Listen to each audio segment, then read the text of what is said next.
It can't happen to me. That's what you said, wasn't it, Bill? But it can and just did, and you're not quite sure why. Let's see if we can find out. Not too many minutes ago, that young woman and her child were happy and healthy. Now their young bodies are crushed and racked with pain. Maybe they'll live and maybe they'll die. But one thing's sure, the next few minutes, hours, or maybe days, their lives will hang in the balance. And you'll have to live out those minutes, hours, and days knowing you were responsible. The police will measure out the skid marks, determine where you applied the brakes, give you a sobriety test, and it will all go into a report that will be reviewed in court.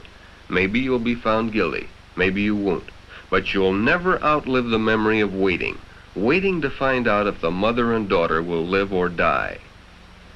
Then the police are at you with questions. Where had you been? Had you been drinking? Would you submit to a sobriety test? Sure, why not? After all, you'd only had a few beers. You're not drunk. Of course you're not drunk, not in the common sense of the word, but your driving ability was measurably impaired. How could it be? You feel fine. But what you didn't know was that it only takes a few beers to take the keen edge off your driving performance and slow your reaction time.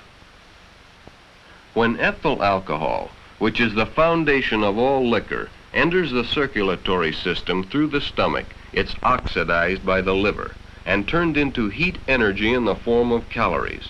Unfortunately, the liver can only process about 3/8 of an ounce of alcohol per hour. That's about the amount in 3/4 of a shot glass of whiskey or a short beer. When more alcohol is taken, the liver is unable to process it, and it passes into the bloodstream and is carried to all parts of the body. As the percentage of alcohol begins to build up in the bloodstream, the first part of your nervous system to be affected is your judgment center, located in the frontal lobe of the brain. This is the area of the brain that determines right from wrong. You see, alcohol is not a stimulant, it's a sedative, a depressant. Oh sure, the first few drinks make you feel more alive and responsive, but actually as the alcohol enters the bloodstream, it slows down normal operation of the heart and nerve centers and depresses the inhibitory mechanisms of the brain. It removes inhibitions and social restraints. This is what gives us the feeling of stimulation.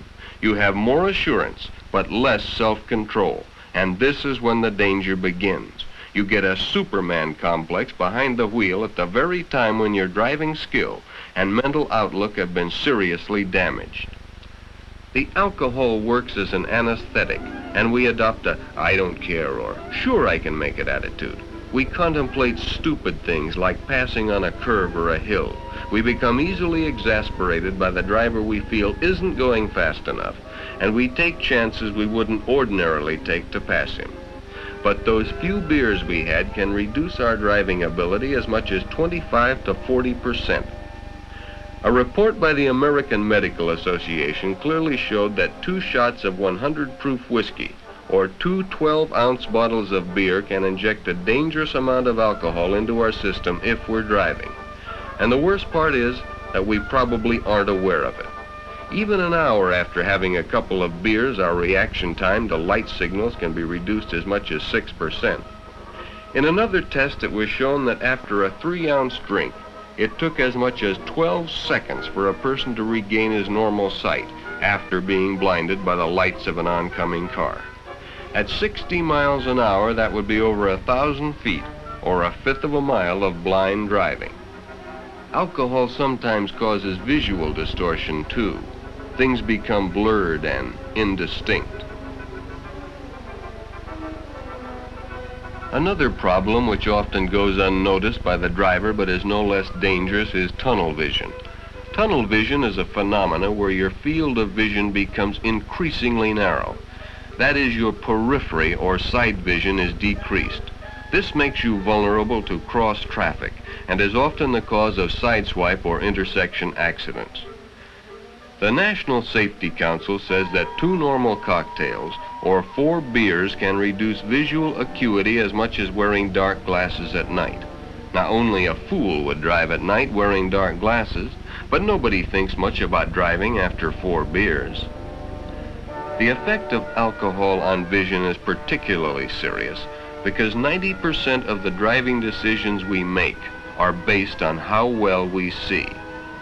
So if you must drive, don't drink. If you do drink and must drive, wait. Let the effects of the alcohol wear off. A good rule of thumb: wait 1 hour for each bottle of beer or each ounce of whiskey. The more alcohol you take, the longer you should wait until it is safe to drive. Because the danger of having an accident increases with the amount of alcohol in your system.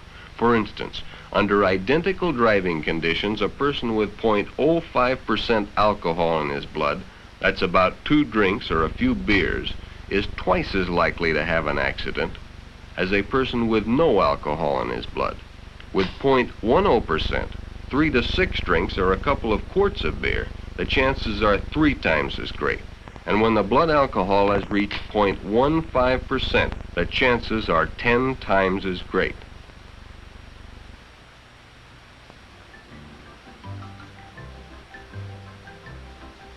A common misapprehension of the drinking driver is that when he first drinks, that is during the absorption period as it's sometimes referred to, the individual readily feels the effects of the alcohol. But during the wearing off period, he becomes less aware of these effects and deludes himself into thinking he is sober. But he is falsely comparing his maximum feeling of intoxication with his beginning feeling of sobriety. He may be far from sober and is only making a dangerous comparison. We are all aware that alcohol and gasoline don't mix, but many of us think it can't happen to us. But it can and does in ever-increasing numbers each year. And it isn't until we have an accident that we seriously ask ourselves why we had that extra drink.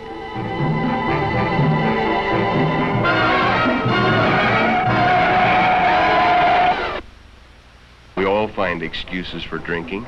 Bills weren't so different from the rest. A need to belong, a desire to go along with a group, try something new. It may start innocently enough, a few beers with the gang. It is a social custom of our time. But today that social custom is invading our society at a younger age than ever before. The few drinks that the social drinker may take don't seem to present a serious danger. But the trouble with drinking and driving is that it is always too late when the emergency arises and our reactions are too slow to avoid disaster. It is readily agreed by authorities and tests that driving skills are to a degree a matter of habit, built up over long periods of practice. It has also been proven that the latest driving skills mastered are the first to go when under the influence of liquor. Therefore, the older, more experienced driver is less likely to have his skills seriously impaired than the younger, less experienced driver. One must be able to judge speed and distance, follow traffic patterns, make necessary adjustments, and be able to react quickly to emergencies. After a few drinks, the good driver is no longer capable of doing this. He has become a poor driver and is a danger to himself and others.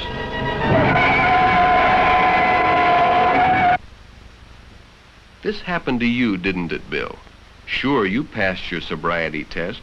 They can't convict you on drunk driving, can they? But you'll always have to face the fact that those beach party beers were a contributing factor in your accident. If you hadn't had them, you might have hit the brake pedal a second or two earlier. Those skid marks on the asphalt would have stopped on the right side, not the wrong side of that young woman and her daughter. The report just came through. The little girl died on the way to the hospital, and the mother will probably never walk again. No matter how your trial comes out, you'll always have to live with those facts, won't you, Bill? A child dead, a mother crippled. Not a pleasant future to face at the age of 18.